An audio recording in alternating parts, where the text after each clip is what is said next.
안녕하세요. 사연 많은 인생을 소개해드리고 있습니다. 오늘은 노후 자금을 잘 관리하지 못한 한 노인의 이야기입니다. 30년 가까이 일하며 모은 15억 퇴직금을 한순간의 자존심 때문에 송두리째 잃어버린 노인입니다. 그리고 평생 지켜온 가족에게까지 버림받았습니다. 구독과 좋아요 부탁드리면서 이야기를 시작합니다. 안녕하세요. 저는 올해 66살이 된 평범한 노인입니다. 3년 전 제 인생을 완전히 뒤바꾼 한 사건을 겪었습니다. 30년 가까이 일하며 모은 15억 퇴직금을 저는 한순간의 자존심 때문에 송두리째 잃었습니다. 그리고 그 대가는 제가 평생 지켜온 가족에게 버림받는 일이었죠. 제 이야기가 누군가에게는 값비싼 교훈이 되길 바라며 조심스럽게 꺼내보려 합니다. 퇴직 날이었습니다. 서류를 마지막으로 정리하고 사무실 문을 닫는 순간 머리가 멍했습니다. 그동안 꿈꾸던 은퇴는 이런 느낌이 아니었습니다. 벅찰 줄 알았어요. 후련할 줄 알았습니다. 그런데 막상 책상을 비우고 나오는 길에 나는 이게 뭐지? 라는 생각이 들더군요. 누가 선배 고생하셨어요 라고 말할 때마다 웃으며 고개를 끄덕였지만 가슴 한쪽이 이상하게 텅 비었습니다. 나는 이제 세무사가 아니었습니다. 누구도 나를 정해철 세무사님이라 부르지 않을 겁니다. 집에 와보니 아내는 평소처럼 조용히 밥을 차리고 있었고 딸은 아이들을 데리고 왔더군요. 사위도 함께였죠. 은퇴 축하 겸 가족끼리 고기나 한 끼 먹자고 해서 근처에 괜찮은 한우집을 예약해놨습니다. 내가 번 돈으로 내 가족이 웃을 수 있겠다면 그 생각 하나로 살아온 인생이었기에 기분 좋게 지갑을 열었습니다. 식당에서 고기를 굽고 있었는데 사위가 슬쩍 술잔을 들이밀며 말했습니다. 아버님, 이제 돈도 많으신데 굴리는 방법도 저희 세대 방식으로 가야죠. 처음엔 대수롭지 않게 들렸습니다. 하지만 이어진 말이 문제였습니다. 요즘 어르신들 잘 모르시잖아요. 너무 묵직하게만 굴리시지 말고 저희한테 맡기시면 적절히 회전율 높이게. 나는 숟가락을 내려놓았습니다. 그 말투, 그 눈빛, 돈을 굴린다고? 나는 한 푼 한 푼 아끼며 세금 신고서 수백 장을 검토하면서 살았습니다. 그 15억은 그저 숫자가 아니었습니다. 내 땀이고 내 청춘이고 내 인생이었습니다. 그런데 그 돈을 그놈이 회전율이니 뭐니 하며 굴리겠다고? 딸은 내 눈치를 살피더군요. 아빠, 그냥 요즘은 투자도 바뀌고 사위가 워낙 잘 알아요. 나는 그 말을 듣고 입을 다물었습니다. 거기서 더 말을 하면 분위기 망칠 것 같고 무엇보다 딸이 웃고 있었으니까요. 그날 밤 잠이 오질 않았습니다. 시계 초침 소리만 들리던 새벽 3시 나는 서랍을 열고 예전 제자 명함을 꺼냈습니다. 김정후. 내가 대학 강의도 겸하고 있던 시절 유난히 눈에 띄던 녀석이었죠. 교수님, 이젠 레버리지로 가야 해요. 정통 방식으론 수익이 안 나요. 한참 전 술자리에서 했던 그 말이 떠올랐습니다. 다음날 전화를 걸었습니다. 정우야, 요즘은 뭘로 벌고 있냐? 그는 흥분된 목소리로 말했습니다. 교수님, 딱 맞춰 전화하셨어요. 요즘 부동산 PF 진짜 잘 나가요.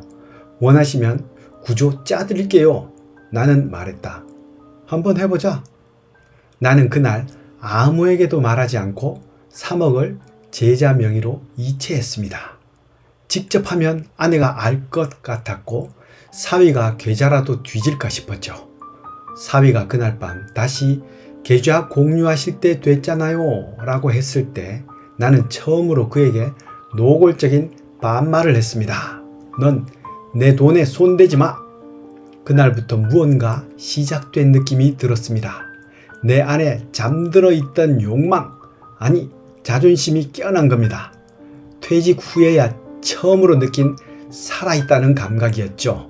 돈이 아니라 존재감을 증명하고 싶었던 겁니다. 나는 내가 여전히 쓸모있는 사람이라는 걸 보여주고 싶었습니다.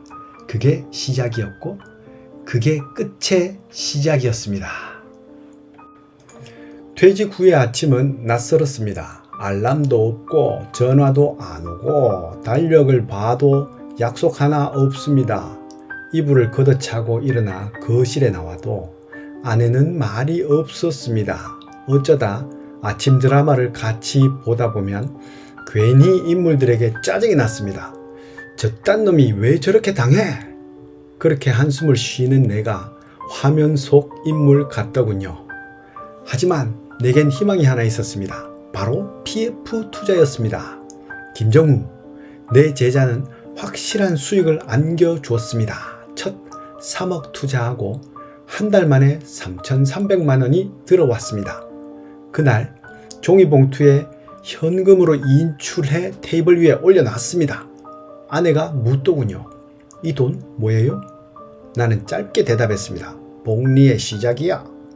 나는 확신이 생겼습니다. 그래서 5억을 더 넣었습니다. 이번엔 가슴이 뛰었습니다. 은행 창구에 앉아 수표를 발행하면서 창구 직원이 내게 물었습니다. 요즘도 이런 투자하시는 분 있네요. 조심하셔야 할 텐데. 나는 코웃음을 쳤습니다. 내가 세금으로 산전수전 다 겪은 사람이야. 괜한 걱정 마시오. 그런데 내 돈이 움직이는 걸 눈치챈 사람이 있었습니다. 바로 사위였습니다. 딸이 내 스마트폰에 몰래 설치해둔 패밀리 가계부 앱 덕분이었습니다. 한 달 전 손주 용돈 때문에 한번 허락한 걸 이렇게 쓸 줄은 몰랐죠. 그날 저녁 사위가 차분하게 말했습니다. 아버님, 계좌에서 계속 빠져나가는 돈이 있는데요. 혹시 어디 투자하셨어요? 나는 속으로 피가 거꾸로 쏟는 걸 느꼈습니다. 딸 방에서 무슨 얘기를 나눴는지 짐작이 갔고 결국 내게 이걸 묻기 위해 작당한 거란 걸 느꼈습니다. 내 돈이야! 딱 잘라 말했지만 그는 물러서지 않았습니다. 저희도 이제 아이 키우고 집도 사야 하고 부모님 돈이 그대로 있어야 저희도 안심이 되죠. 그때였습니다. 딸이 뒤에서 조심스럽게 말을 보탰습니다. 아빠, 요즘은 가족 전체 자산을 함께 관리해요. 아버지도 저희랑 공유하면 좋을 것 같아서. 나는 그 말에 터져버렸습니다. 그래서 내가 보험이냐? 내가 너희들 안전망이냐? 딸은 눈을 피했고 사위는 침묵했지만 표정은 딱 하나였습니다. 불신. 그날 밤 나는 제자에게 전화를 걸었습니다.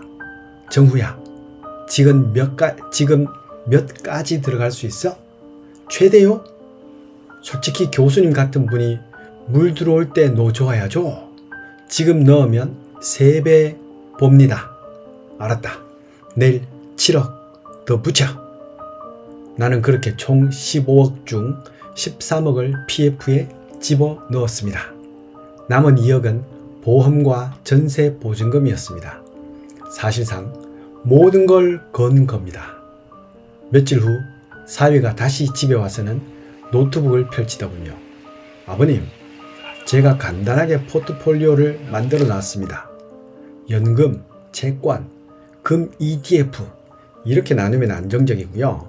나는 노트북을 밀어버렸습니다. 넌 내 돈 관심 꺼.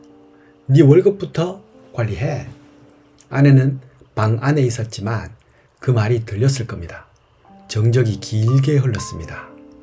사위는 가만히 노트북을 닫고 나갔습니다. 딸은 그날 밤 나를 보지 않았습니다.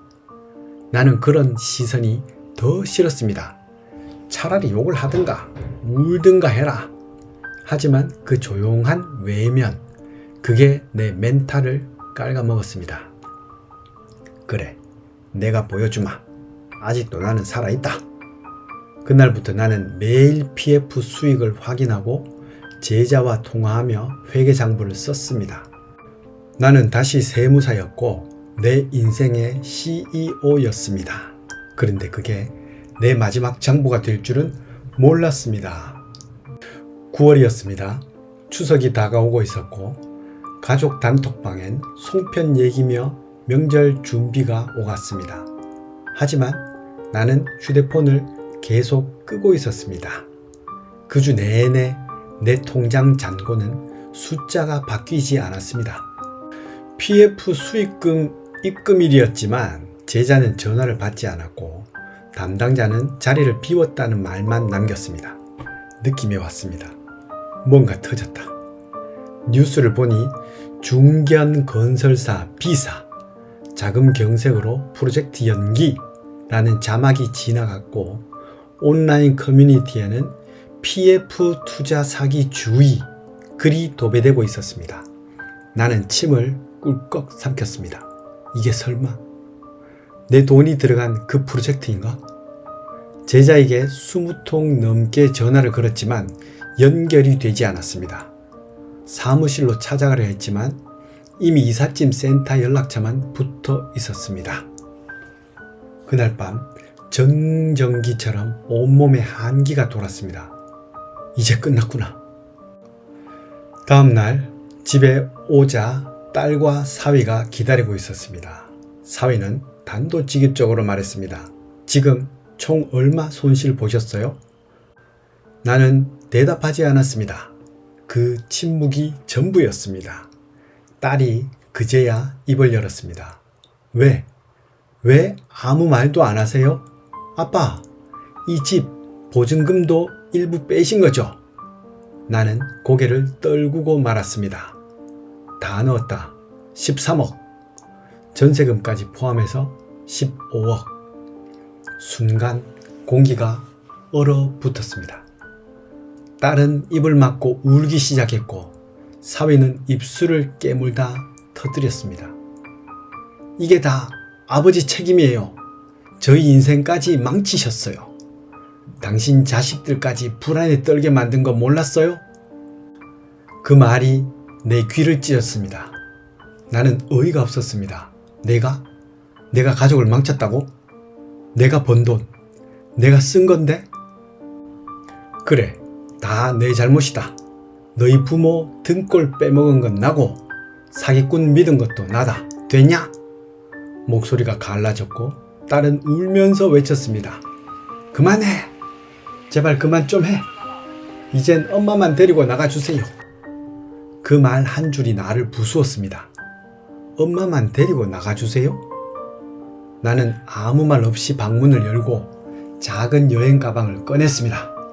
옷 몇 벌, 세면 도구, 통장 하나. 그게 전부였습니다. 아내는 식탁에 앉아 말이 없었습니다.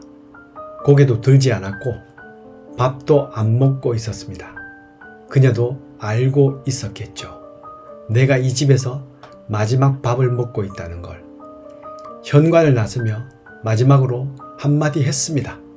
나는 자식들 키우면서 한 번도 후회한 적 없었어. 오늘 처음이다. 문이 닫히는 소리가 그 어떤 고함보다 컸습니다. 그리고 그날 밤 나는 찜질방에서 잠이 들었습니다. 가방을 베개 삼아 누운 채 손에 쥐인 전세 보증금 확인서를 보며 스스로에게 속삭였습니다. 이건 꿈일 거야. 곧 누군가 문 열고 아버지 하고 부르겠지? 하지만 아침이 와도 아무도 오지 않았습니다. 지하 원룸 현관문을 열자마자 눅눅한 곰팡이 냄새가 코 속 깊이 들어왔습니다. 형광등은 깜빡였고 작은 싱크대엔 녹슨 수도꼭지가 똑똑 물을 흘리고 있었습니다. 한 걸음 걸으면 침대, 한 걸음 옆은 화장실. 딱 그 정도 크기였습니다. 그래도 싸게 구했다는 공인중개사의 말이 떠올랐습니다. 어르신 혼자 계시기에 딱 좋아요. 혼자라는 말이 그날따라 그렇게 날카로울 줄 몰랐습니다. 나는 짐가방을 침대 옆에 놓고 작은 창문을 열었습니다. 곧바로 하수도 냄새가 올라왔습니다. 며칠간은 그냥 견딜만 했습니다. 찜질방보단 낫다. 이 정도도 감사한 줄 알아야 한다며 스스로를 타이르기도 했습니다. 하지만 밤이 되면 달랐습니다. 조용한 방 안에서 냉장고 소리, 형광등 전기음, 벽 틈 사이 바람 소리가 크게 울렸습니다. 그리고 내 안에서 들려오는 소리, 너 이게 사람 구실이야? 잠도 잘 오지 않았습니다. 몸을 뒤척이며 자존심을 곱씹었습니다. 나는 그렇게까지 잘못한 게 아니라고 수십 번 되뇌었습니다. 내 돈으로, 내 선택으로, 내 책임을 진 것뿐이라고. 그런데 왜 이렇게 무너져야 하는 걸까? 며칠 후 나는 일부러 딸이 사는 동네 근처까지 갔다가 멀찍이서 아파트 단지를 바라봤습니다. 아이들이 유치원에서 걸어 나오고 아빠들이 차를 세우고 엄마들이 웃으며 기다리는 평범한 풍경. 나는 그 속에 없었습니다. 그날 처음으로 눈물이 났습니다.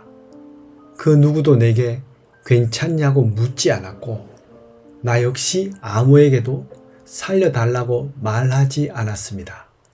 그게 내 잘못이었나? 그날 밤 편의점에서 소주 한 병과 삶은 달걀 2개를 사서 공원 벤치에 앉았습니다. 찬바람이 불었고 풀잎이 스치는 소리가 마치 사람들 속삭임처럼 느껴졌습니다. 아이고, 저 사람 좀 봐. 예전엔 잘 나갔나 보지? 저러니까 노인들도 정신 차려야지. 그 말들이 전부 내 머릿속에서 나오는 소리인 걸 알면서도 자꾸만 귀를 막게 되더군요. 나는 소주를 반쯤 마신 채 고개를 떨구고 있었습니다. 그때 누군가 내 어깨를 툭 하고 건드렸습니다. 아버지, 딸이었습니다. 하얀 패딩을 입고 양손에 따뜻한 봉투를 들고 서 있었습니다. 그 순간 나는 본능적으로 얼굴을 가렸습니다. 왜 왔냐? 목소리가 떨렸습니다. 딸은 조용히 옆에 앉아서 말했습니다. 이 동네 편의점 카드 내역 봤어요. 혹시나 해서 나와 봤어요. 나는 대답하지 않았습니다. 딸이 봉투를 내밀었습니다. 따뜻한 국이랑 옷 좀 넣었어요. 그리고 엄마가 아버지 보고 싶대요. 나는 그제야 손을 내밀었습니다. 그 손은 참 오래도 떨렸습니다. 그 손을 딸이 잡아줬습니다. 차가운 공기 속에서 그 손길은 너무도 따뜻했습니다. 우리는 말없이 벤치에 앉아 있었습니다. 세상은 여전히 내게 등을 돌린 것 같았지만 그 순간만큼은 아직 완전히 버려진 건 아니구나 하는 생각이 들었습니다. 망한 건 돈이 아니었습니다. 내 체면이었고 내가 만든 그 허세였습니다. 그걸 지키려다 다 잃은 겁니다. 그날도 아낌없이 지하 원룸에서 아침을 맞이했습니다. 밤새도록 속이 더부룩했고 숨이 가팠습니다. 얼굴은 뜨거운데 손발은 차가웠습니다. 거울을 보니 입술이 파랗게 질려 있었습니다. 괜찮을 거라며 물을 마시려다 컵을 떨어뜨렸고 그 순간 눈앞이 번쩍했습니다. 그리고 병원 천장이 보였습니다. 머리맡엔 딸과 아내가 있었습니다. 딸은 눈을 붉히고 있었고 아내는 내 손등을 문지르고 있었습니다. 아버지, 정신 드세요? 나는 말없이 눈만 깜빡였습니다. 의사는 말했습니다.